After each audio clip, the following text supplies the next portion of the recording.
قال ربي يعلم القول في السماء والأرض وهو السميع العليم. حديث صحيح مسلم حديث أبو هريرة قول النبي صلى الله عليه وسلم اللهم رب السماوات السبع والأرض ورب العرش العظيم. يعني رسول الله صلى الله عليه وسلم چی میکند؟ اللهم ها و چی؟ یعنی الله میم یعنی جای چی میگیرد؟ تعویض از چی؟ الندا، یعنی معنیش یا الله، برای که برای همین هیچ وقت جمع نمیشد، یا اللهم جمع نمیشد، یا الله میگیم یا که نام اللهم میگیم. هم میمی که اومدگی عوض از چی؟ از ندا. یا الله معنی اللهم یا الله، یعنی یا الله علم خیر. نمی گفت که یا حسن یا حسین یا کی میگود، یعنی الله به فقط ندا که بمیشد الله بمیشد. الله گفت یا الله گفت. سونه این چی؟ توسل یعنی چی میشد؟ گفتیم به نام‌های اسم و صفات‌های الله تعالی. یعنی اینجا به چی؟ به نام صفات‌های الله تعالی توسل کرد. توسل یعنی با الله پیش از طلبت کردن اول نزدیک شو. الله توسل معناش گرفتیم که الوسیله القربه. نعم، یعنی توسل یعنی وقتی که رسول صلی الله علیه و سلم برای همین آداب چی بدست، یعنی پیش از دعا باید که چیکار کنی، یعنی توسل به الله نزدیک شوی. پیش از دعا کردن چی؟ اللهم نزدیک شوی. به چی نزدیک میشی؟ به چی؟ به چی؟ به قبر یا که به گوف یا که به سنگ یا که به درخت. بعضی ها خیلی میکند، یعنی سری قبر برافته چی؟ به حرمت قبر میپرسیم میگود. بعدش میگود که به حرمت ارواح میطلبیم میگود. اینا همش باطل. به چی چیز نزدیک میشی الله تعالی؟ به این چیزا دور میشی. به چی چیز؟ یعنی به نام‌های به صفات‌های الله تعالی الله به نزدیک میشی. به نام صفات‌های الله تعالی. اللهم اینی اسألک بأن لك الحمد لا اله الا انت المنان یا بدیع السماوات والارض یا ذا الجلال والاکرام یا حی یا قیوم. الان میخواد چی بود؟ دعای رسول صلی الله علیه و سلم بود. پیش از دعاش چی میکرد؟ یعنی نام‌های صفات‌های الله گرفته چی میکند؟ یعنی توسل میکرد، الله به نزدیک میشد. الان میخواد میگه رب السماوات السبع، یعنی الله به دعا کرد میگه رب یعنی چی؟ معنای رب یعنی خالق و معنای مالک، رازق، مدبر، اداره کننده، همین چیزا معناش میبیاد. یعنی رب پروردگار آسمان های هفت و زمین، هفت زمین و هفت آسمان چیش؟ الهش، خالقش، رازقش، مدبرش، اداره کنندش.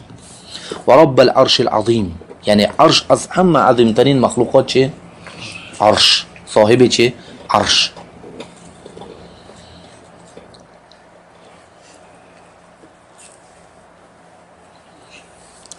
این چی؟ توسط حتی همین دعاهای همین قدیمون دم همین دعاندش میگن که ای بار خدای عرش کرسی میگن، یعنی خدا یعنی صاحب. یعنی چی میگن؟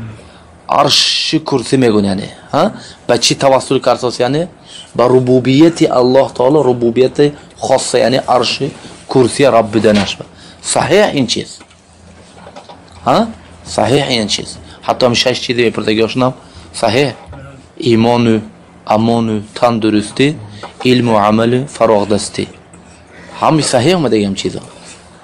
ایمان چه؟ ایمان و امان و تندرستی. ایمان، امان، این چیز مثلا مهم جدا. ایمان معروف، امان یعنی الامن. الامن و فراغ دستی. فراغ دستی میدن معنیش؟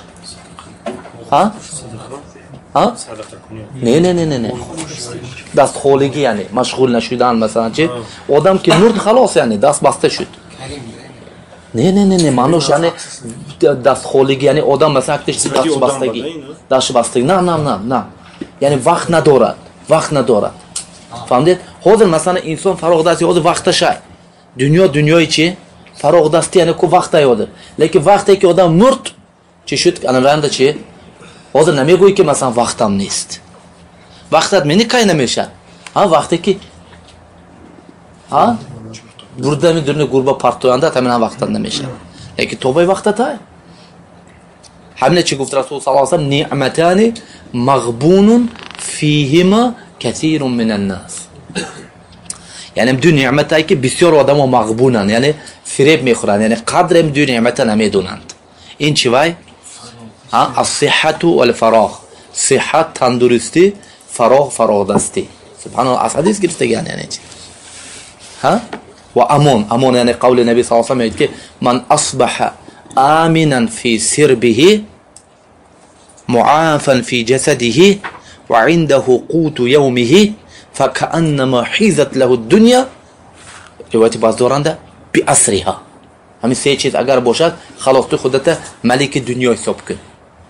یکمش چی وای؟ آمنا فی سربه، یعنی امننده، جنگ نه، جدال نه، خوف نه، خطر نه، تنجینده ای. اماننده. امان معنیش فهمیدید؟ دویمش چی وای؟ معافا، یعنی جسدش چی وای؟ عافیت، یک جاش درد نمیکند، صحت سلامت یعنی. سیمش خوردنی چیزش، همه روزه خوردنی چیزش یعنی یعنی یک چیز هایی که امروز یعنی یک گرسنگی نمیموری. خلاص همین آدم به دنیا جمع شده سه چیز یعنی. رب العرش العظیم، ربنا و رب كل شیء، یعنی ربنا پروردگار ما و رب كل شیء همه چیزهای چیش پروردگارش. فالق الحب والنوى. فالق یعنی معنیش چی گفتیم؟ یعنی کشاینده، یعنی خلق کننده چی وای؟ حب و نوا. حب این چی؟ دانه، و انم حب این یعنی هر دوش هم به معنای چی؟ دانه. لیکن حب و نوا یعنی کشتکار، زراعت هست که درخت میبرد از زمین. چی میبرد؟ یعنی زراعت میبرد، نباتات میبرد، درخت و چیز. همون چیزهایی که با یعنی درخت ها به چی اصلش چی؟ نوات، دانه، یعنی خرما، شفتالو مثلا دیگر چیزا چی وای؟ دانه میاندازن وای. دانه میکنه، حب دانه یعنی دانه میگم. اما مثلا دیگر چیزها چی؟ مثل گندم، جو، این چیزا الحب اینا چی میگن؟ یعنی تخم میگن یعنی. فهمیدید؟ انا میخوام یعنی این حب تخم میشد و نوات چی میشد؟ دانه میشد. منزل التورات یعنی نازل کننده. نگرید این خالق کننده نگفت، نازل کننده یعنی این برامد که این کتاب ها مخلوق نه، اینا همه چی صفت های یعنی کلام الله تعالی. تورات و انجیل و قرآن. تورات که به نازل شدگی، انجیل اعوذ بک ان اكون، این همش چی بود؟ توسل بود. همین چیز که چی توسل میکند، الله به نزدیک میشد، الله صفاتش کتی یعنی از رب هفت آسمان و زمین، رب عرش نام عرش العظیم و رب خدا نام پروردگار، رب ما، رب همه چیزها یعنی خلق کننده نام دانه تخم ها و فرارنده چی؟ تورات و انجیل و قرآن. اعوذ بک من شر نفسی، یعنی من از چی؟ از شر بدی نفس خودم چی؟ استعاذه میکنم، پناه میطلبم. هم به نفس دایم چی؟ یعنی انسان هیچ وقت خودش چی دفاع نمیکنه. نفس اماره بالسوء، دایم نفس که جواب چی میکنه؟ یعنی امر میکنه چی؟ بدی کاری به، یعنی بدی کاری به. و من شر کل دابه انت آخذ بناصیتها، یعنی از بدی همه دابه اصلش همین چیزی که تدب على الارض، یعنی زمینه چی میکند؟ یعنی میزند، یعنی زمینه چی میکند؟ یعنی میزند. یعنی این چیز چی میشد؟ یعنی همه چیز میداراتیم به همه چیز، یعنی این چیزهایی که سه خیل میشد، هر چیزهایی که به اشکمش راه میرود، هر چیزی که راه میرود بالای زمین، به چیزی هایی که به اشکمش راه میرود، این چی؟ مار. و چیزی هایی که به دو پایش، یعنی این چیز یعنی چی؟ مرغ دیگر چه؟ مرغ نه دیگه، مرغ چند پاشه؟ دو پاشه یعنی. حالا که مرغ چی به میدارد؟ یعنی طایر به میدارد. جنسی چی به میدارد؟ طایر به میدارد. پرنده به. پرش ایک. سون چهار پا مثلا چی؟ و دو پا انسان کذالک. چهار پا سون چی وای؟ یعنی این حیوان ها مثلا. هم به یعنی عرفاند وقتی که دابه میگن چی به میگن؟ یعنی این همه خیلی حیوان ها به. اما عرف خاصنده این خربه اطلاق کنه میشد. خربه اطلاق کنه میشد. المهم همه روی زمین انده بدگی چیزی که حرکت انده اینجا انده دابه میگیم. یعنی من شر کل دابه انت آخذ بناصیتها، یعنی از همه همین مخلوقایی که بالای زمین به راه میرود از بدی همین ها من چی؟ پناه میطلبم. انت الاول، تو اول. ليس قبلك شيء فليس قبلك شيء تو اول.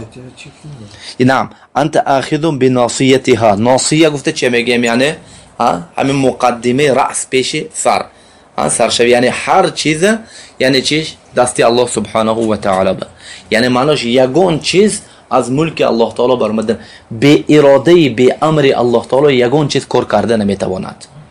همه من حیوان ها همه من حرکتش یعنی همین سکونتش همش به اذن اراده امر الله تعالی میشه این چیز، همه من چیزها برای همین همه این چیزها چیزهای مخلوق الله سبحانه و تعالی.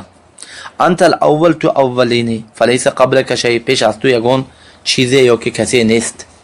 کان الله ولم یکن شیء قبله، کان الله ولا حدیث عمران بن حسین عنده، حدیث اشعری ها کان الله ولم یکن شیء قبله، الله بود پیش از الله سبحانه و تعالی هیچ چیزی نبود.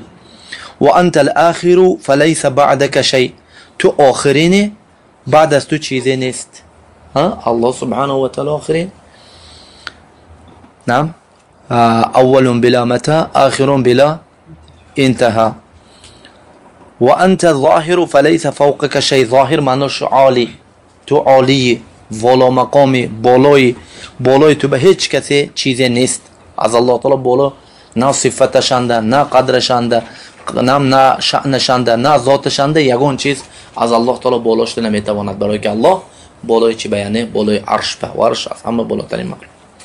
و انت الباطن فلیس دونک شیء، تو باطنی، داخلی، و یگون چیز به تو شده نمیتواند، یعنی یا به اذن، به اراده، به علم، به خبری، به مراقبه تو یگون چیز چه حاصل شده نمیتواند. سونه چه دعا میگوید که اقضی عنی الدین، یعنی از من چه قرضهای من قضا کن. قضا یعنی خلاص کن من از قرض، من از قرض چه نجات ده. و اغنینی من الفقر، و از کم بغلی من به حاجت کن. رواه مسلم. نعم هذا حديث عظيم، يقول شيخ ابن تيمية رحمة الله عليه، إن حديث عظيم بزرگ. توسل النبي صلى الله عليه وسلم إلى الله تعالى بربوبيته، يعني رسول صلى الله عليه وسلم بتوسل کرد ما با الله بچی بربوبية الله تعالى، مثل رب السماوات سبع. نعم وهذا من باب التعميم بعد التخصيص في قوله رب كل شيء، يعني تخصيص کرد، يعني ربي چه ربي گفت یعنی هفت اسمانات زمین، رب ماها، سونی تعمیم کرد، ربی همه چیزها، همه چیزها.